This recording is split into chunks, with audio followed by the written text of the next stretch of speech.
Hello guys, तो कैसे हैं आप लोग। उम्मीद करता हूं कि आप सब बहुत अच्छे हैं।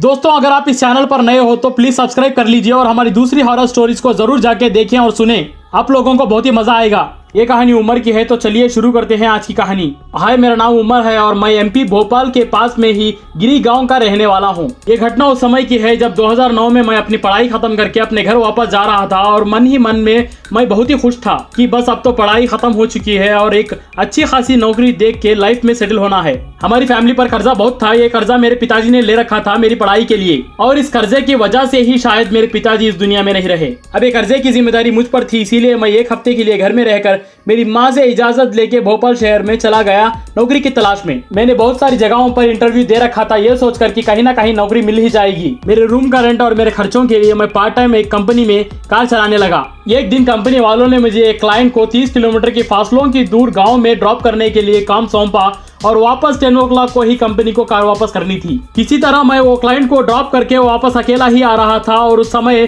टाइम लगभग 9 बज रहे थे और तभी से मेरे 12 बजने शुरू हो गए। उस सुनसान सड़क पर मैं कार तेजी से चला रहा था कि इतने में ही किसी आदमी को बीचों बीच सड़क पर खड़ा पाया और जब मैं अचानक से कार रोका तो वहां पर कोई नहीं था। मैंने सोचा कि ये एक छलावा है और आगे बढ़ने लगा। कुछ ही दूरी कार लेके मैं आगे बढ़ा ही नहीं था कि इतने में ही पीछे की सीट में किसी को बैठा हुआ मिरर में पाया। उसका चेहरा साफ तरीके से दिख नहीं रहा था क्योंकि उसके लंबे लंबे बाल उसके चेहरे को ढके हुए थे और उसका मुंह नीचे की ओर था। और मैं शॉक में अचानक पीछे डर के मारे मुड़ के देखा तो वहां कोई नहीं था और कार रनिंग में ही थी। यही कि एक 80 किलोमीटर पर आवर की स्पीड में अचानक से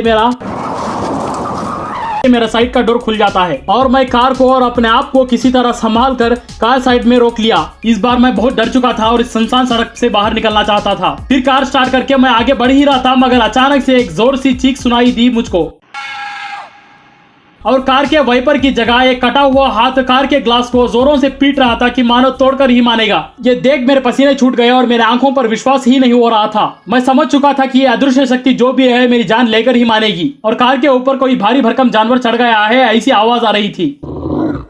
इतना काफी नहीं था कि इस बीच कार का पीछे का डोर भी खुल जाता है और मैं समझ गया था कि ये मेरा आखिरी वक्त है। और अचानक से मेरे पिताजी के मेमोरीज मेरे दिमाग में फ्लैश होने लगे और मैं मेरे पिताजी को याद करने लगा। और मानो या ना मानो वो हाथ और ऊपर जो भी जानवर या आत्मा बैठी हुई थी खुद ब खुद गायब हो गए और वो कार का बैक डोर भी अपने आप ही बंद हो गया। और इस बात से मैं समझ गया कि मेरे पिताजी इस दुनिया से जाने के बावजूद भी मेरे हर एक कदम पे, हर मुश्किल समय पे मेरे साथ हैं और मैं अपनी मंजिल पे सही सलामती के साथ पहुंच गया। और मैं फिर उस काम को छोड़ दिया और मेरी नौकरी भी लग गई। ये सब मेरे पिताजी की दुआ ही है जो मैं आपको आज मेरी कहानी बता पा रहा हूँ। इसी तरह की कहानियां जानने के लिए हमारे चैनल को सब्सक्राइब करें, लाइक और कमेंट करना ना भूलें। मैं आपसे मिलूंगा अगली कहानी में, तब तक अपना ख्याल रखें। Thank you very much.